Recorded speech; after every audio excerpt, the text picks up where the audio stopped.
Hey YouTube, Dawson Ryder here. Welcome to my review for Gozyuger Episode 15. This was a very solid episode that I think is going to get the ball rolling on an interesting few weeks of episodes, as it actually sets us up for our 6th Ranger, Gozyu Polar, in that storyline, while also debuting Tega June.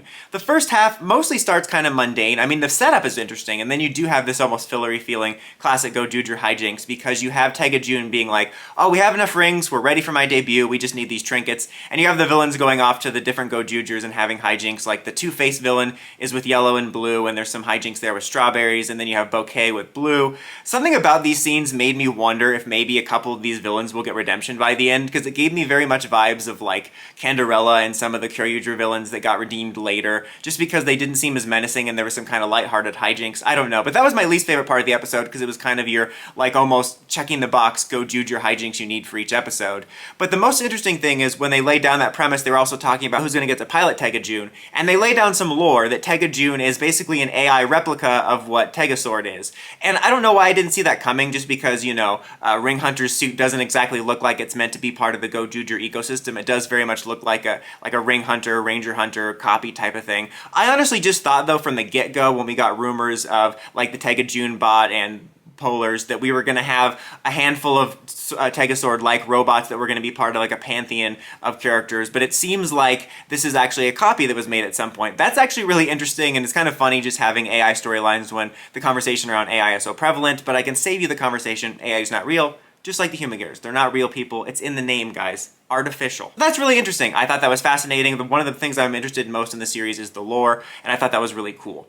And then near the end of the episode, she makes her grand debut in her humanoid form. Something I found really funny is, like, she's in the humanoid form when she, like, goes down this staircase, and then during the fight with Tega Sword, she transforms into, like, her handgun mode, and then transforms back into the humanoid mode like it's the first time we've seen it. You know, usually you have the vehicle mode or the whatever mode before the Megazord, and then it has its grand debut into the Megazord. And it was just funny that we saw her Megazord form first, and then she debuts it as if it's the first time.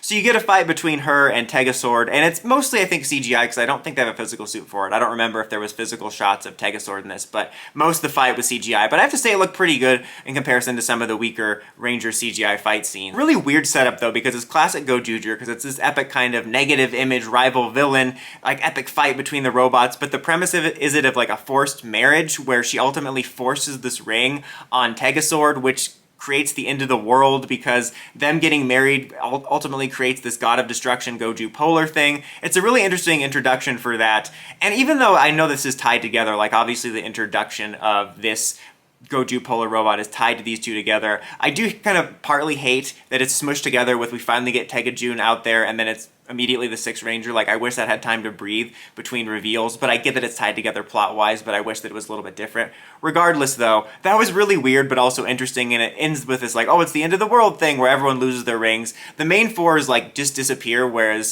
his brother takes the ring off of Horu, and it's kind of like, oh no, what's gonna happen? This thing of destruction, and we've won. But obviously we know that's not gonna happen, because we're getting Gozyu Polar, you know, we gotta look at the actor and stuff. We even got a poster that kind of replaces him in the middle. It's basically the same poster. Gozyu Polar just replaces Red. But it was a really good episode. Like I said, the only part I didn't really care for was the kind of hijinks with the trinkets and the strawberries and stuff. But I really thought the lore was interesting. I'm going to be really curious to see what explanations we get for Tega Sword, how it relates to the Ranger War, how it relates to Tega June, who made Tega June. You know, will some of these villains get redemption? Will Ring Hunter get redemption? And Gozyu Polar, of course, I'm very excited for. I really love his suit and mecha. Everything looks really great. I'm excited to see how he ties into the story. As I said in multiple of my Gozyu Polar related videos, I just really hope he has a character. I hope he's a Spider Kimonos and not a Boom Violet. Not because Boom Violet was bad, it was just because they mishandled him so much. Like, after he debuted, they're like, oh, he's that guy over there in the corner. So I hope he's more prevalent part of the story. But this definitely got me excited for the upcoming episodes. But what did you guys think of the episode? Let me know in the comments as always. Until next time, Dawson Ryder, signing out.